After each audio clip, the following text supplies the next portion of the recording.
I play the game with no timeouts. You ride my wave, you're getting wiped out. Big mistakes get wiped out. I spot you like a lighthouse. Watch your moves like a night owl. On a full moon, wolves gon' howl. Can't bounce back, no rebounds. I show up like me how.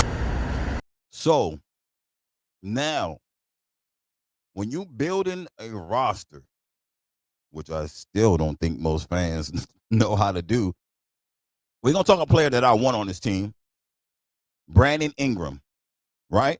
He's another guy that can create for himself. He's about 6'8", and he's a problem on the floor. A good scorer, right? He's a good scorer. Now, what does a wing like Brandon Ingram do for you, right? At the 3 position? Well, he opens up the floor even much more, right? Because you're going to have to double team him because can't nobody guard him, right? But how does his job become easier? If you put a Cam Johnson on the floor with Brandon Ingram, it doesn't make his job easier. If you put a Cam Thomas on the floor with a Brandon Ingram, it makes his job easier. Because now you got to pick your poison. You going to double team BI or you going to double team Cam, right? So now who's going to take what defender is going what offensive guy is going to call for the best defender? Is it BI or is it Cam Thomas? Right? So if your number 1 defender is on BI, then your number 2 defender is getting demolished by Cam Thomas. Right? So now that's where the scheme and the dynamic opens up for the players, because now it gets easier. But if you got Ben Simmons on the floor with Claxton, it doesn't get easier for BI and Cam Thomas unless you have a 4 that could create for himself and can score. So then you could run your Ben Simmons and Claxton. The floor still won't be spaced as much as it needs to be spaced, but it's going to be spaced enough that if Ben can drive downhill, there will be space to do that. But what makes their job easier is if you have a big that can shoot. Now we're talking real team dynamics here, right? Real floor spacing. Ben is getting downhill and setting screens and stuff like that. The floor opens up more. But you can't have more than 1 guy on the floor that can shoot if you don't have dynamic players around him that can kind of make up for the lack of shooting, right? You can't do 2 players and then have 2 mid scores. Nah, you got to have 24-point scores, 23-point scores, 25, 28. You got to have high point scores on your team to kind of make up for that, right? Because we all know Ben ain't the same player. I'm just using Ben, but we know he's not the same player right now. Don't know what type of player he's going to be, or he can be, right? I'm just talking right now, right? So now, team dynamics. If you have 2 guys that can't shoot in Ben and Claxton, then on your bench you need a point guard that is different. You need a different type of point guard on your bench. You still need a pass first point guard, or you can have a score first point guard. And if Ben comes out, you put a scoring point guard in along with his shooting big, now you're really spreading the floor.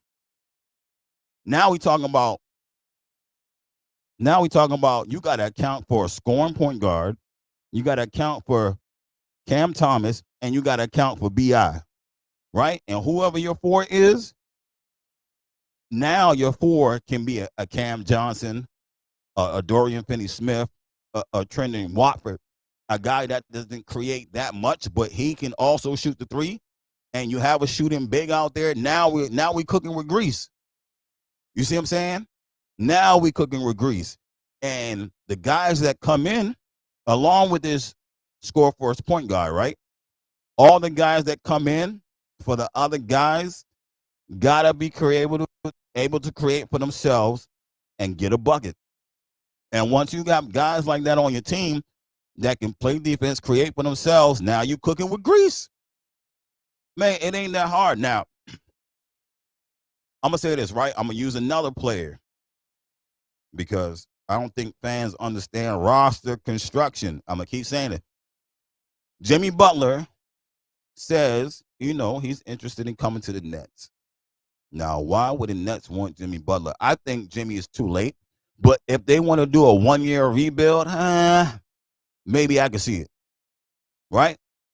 But now I'm going to talk what my guy Gary was saying. I'm going to use Gary. What up, Gary? 3D Boxing. On Twitter. B.I. and Jimmy Butler, right?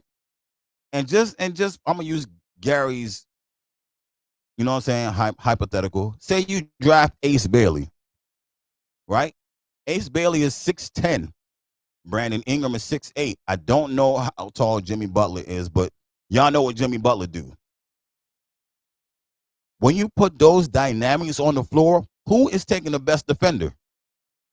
Who's taking the second best defender? Who's taking the third best defender? Let me tell you something, right? 3-point shooting, depending on your point guard,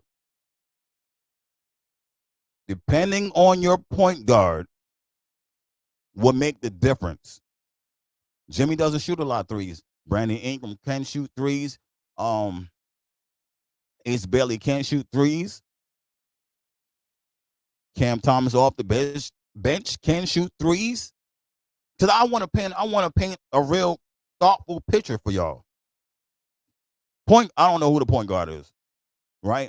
Don't know who the point guard is. Maybe it's Ben Simmons, maybe it's not. But I'm gonna just say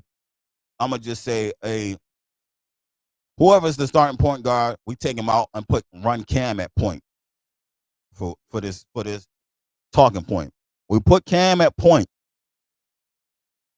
right? You got Ace at 2. No, I'm gonna put B.I. at 2. Brandon Ingram at 2. Ace at 3. Jimmy Butler at 4. Maybe Nick Claxton at 5. Maybe shooting big. However you want to do it, right? Once again, who is taking the best defender? Who's taking the second best defender? Who's taking the third best defender? And who's taking the fourth best defender? Now you tell me where on the floor you can't create mismatches? You can't create problems on the floor? Now I don't think you guys understand the picture Gary is painting. I understand Gary's picture. It's very clear, but I don't think y'all understand the roster construction, right? Jimmy Butler is a problem by himself, right? He's a problem by himself, but has he played with a Brandon Ingram? I know he played with Joel Embiid as a center, right? But can you put those Brandon Ingram and a Jimmy Butler together? What does that picture look like? Can you put a Cam Thomas out run point guard for a little bit? And maybe an Ace Bailey, or maybe you get a Cooper Flag? What does that picture look like? I mean, you guys have to use your imagination to see these things, man. Ace Bailey he's young, but he's a scorer. And I don't think you understand what scorers do, what kind of problems scorers create. When you have a Brandon Ingram and you have a Ace Bailey and you have a Cam Thomas, you cooking with, I don't even know what you cooking with, bro. Right? It's all about how the team is built. Can the team if Brandon Ingram get hurt, can the team sustain winning still? You know what I mean? Can your bench players step up and do something when Brandon Ingram go down? Can your team step up and do something when Jimmy Butler goes down? You know what I mean? Like, it's really on how the team is built. Y'all always put it on one guy to do something, two guys to do a whole team's job. Two guys can't do a whole team's job, bro. Everybody has to play a part. But as far as the main guys, Brandon Ingram is a bucket. You have to double team BI. And what make it worse is when you can't double team BI, right? When you have other scorers on your floor with you, that creates hella problems for other teams. Now, when you're talking about competing with a Boston, defensively, it's tough. But offensively, you can, right? Offensively, you can. Defensively, it's tough, right? Because then you would need a Ben Simmons, but then you would need a floor spacing big. Like I said, it all goes back to roster construction. How is the team built? Stop looking at individual guys and say, this guy can't get me to the playoff. This guy can't raise the team. Well, if that guy can't raise the team, but he can score, then you find a guy that can raise your team. It's teamwork. It's called teamwork, right? Come on, guys. Come on, fellas. Like y'all not thinking. If we get a Cooper or Ace, it makes it even better to have a BI. And I'm talk about this subject too, right? This player development thing. Y'all are definitely killing me, bro. Player development. If you have a BI and you get a Cooper, Flag, or Ace Billy, that would be the best thing ever, right? Here's why.